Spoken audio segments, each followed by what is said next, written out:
Un giorno una persona salì sulla montagna dove si rifugiava un eremita che meditava e gli chiese: «Cosa fai in tanta solitudine?» Al che lui rispose: «Ho un sacco di lavoro da fare». «E come fai ad avere così tanto lavoro? Non vedo niente qui».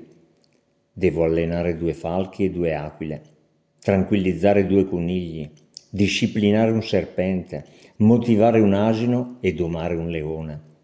«E dove sono?» «Non li vedo». «Li ho dentro».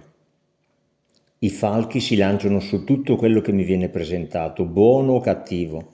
Devo allenarli a lanciarsi su cose buone. Sono i miei occhi». «Le 2 aquile con i loro artigli feriscono e distruggono.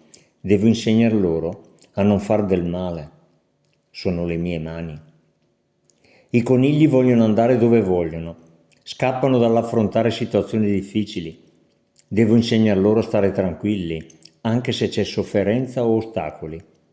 Sono i miei piedi». «L'asino è sempre stanco e testardo, molto spesso non vuole portare il suo peso. È il mio corpo». «Il più difficile da domare è il serpente.